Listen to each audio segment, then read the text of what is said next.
Biden's so-called border shutdown via executive order announced on Tuesday actually does very little to stop illegal immigration, and multiple loopholes were left in place, allow unlimited mass economic migration to pour into the U.S.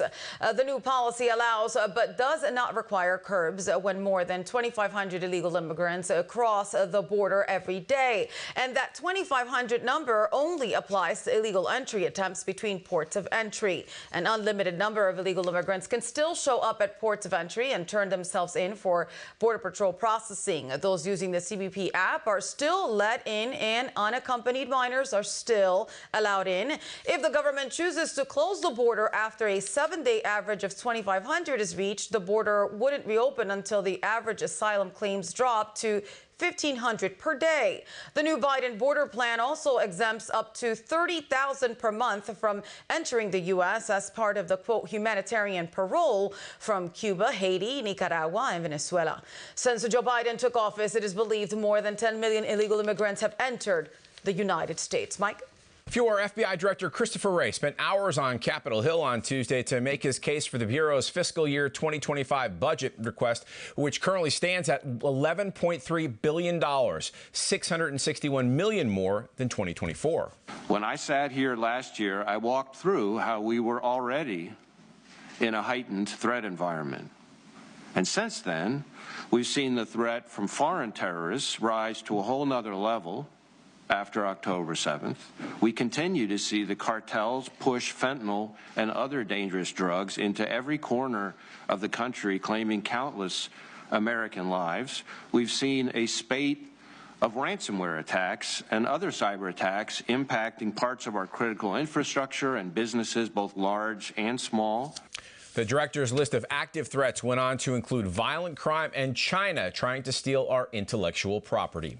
Many in the leftist media are celebrating the thought of former President Donald Trump serving jail time after last week's historic conviction for falsifying business records. I spent this morning speaking to someone from the Manhattan District Attorney's Office. They're called street fighters. He believes that they will recommend a 1-year term in prison. And that is because when you spend a year in prison in New York or under, you serve in Rikers Island. Former FBI Director James Comey, fired by President Trump in 2017, weighed in as well. They would just put him in a double wide somewhere out near the fence, out in the grass. And he would eat there, he'd shower there, he'd exercise there, he'd be away, as Danya Perry said, from general population. But it's obviously doable. Donald Trump's sentencing is scheduled for July 11, just days before the Republican National Convention starts on July 15th in Milwaukee. Trump is expected to accept the nomination there, but RNC co-chair Michael Whatley told Newsmax jail will not stand in the way. Everything is being thought about. Everything is being considered at this point in time. We will have to wait and see kind of what the courts present us with the opportunity to do. But look, Donald Trump will communicate directly with the American voters the way that he always. Whatley also stated Donald Trump will be the nominee, and he's going to be the 47th president of the United States. Greg.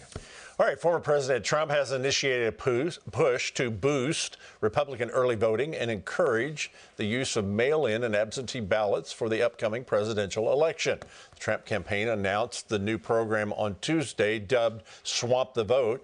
It involves a secure GOP victory by maximizing voter turnout in battleground states through various means, including absentee, mail-in, early in-person, and election day voting. This marks a reversal of Trump's previous criticisms of mail-in ballots, as he now sees them as necessary tools for securing victory against Democrats. The initiative follows the Republican National Committee's earlier Bank Your Vote plan and comes amidst a surge in campaign fundraising, with $141 million raised by Trump campaign and the RNC last month alone. So let's talk with the political strategist, CEO, Mason Burrow Strategies, and Victory News contributor Luke Ball. Welcome to Victory News. Thanks, Greg. So Trump is now calling on Republicans to use mail-in and early voting options this November. Why have Republicans been so slow to use this at the polls?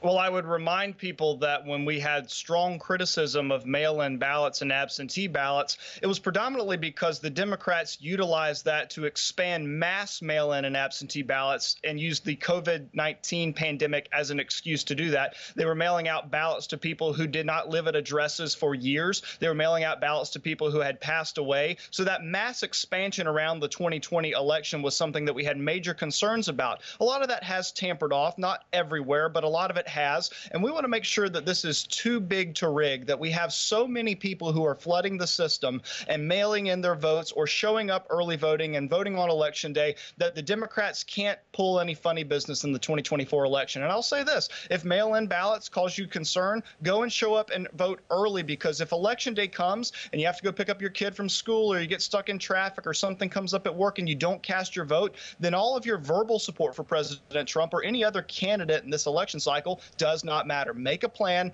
make sure you vote, go and make your voice heard. You're absolutely right. We say it around here all the time. It's your seed. That's the one seed that you've been given. You need to plant it. New York Post is reporting Republican Senator Josh Hawley is pressuring the Biden administration to end the practice of mass amnesty through dismissing thousands of asylum cases and removal proceedings. Hawley wrote DHS Secretary Mayorkas asking him how federal authorities track these people and how many have committed crimes after their cases were dismissed.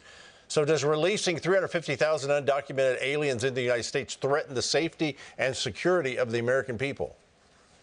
Yeah, I believe so. Unfortunately, under the Biden administration, we have seen an increase of the Department of Homeland Security and our law enforcement entities not addressing these people coming across our southern border in a manner that is actually fruitful, because there have been so many that have crossed our border. And additionally, the executive branch, the White House, these departments do not have the back of the frontline workers like Border Patrol. So I want to ensure that we have an immigration system that enforces the law at our southern border and does not incentivize more people to cross illegally just so that they can watch all of the people who came before them get released mass amnesty into the United States. Yeah.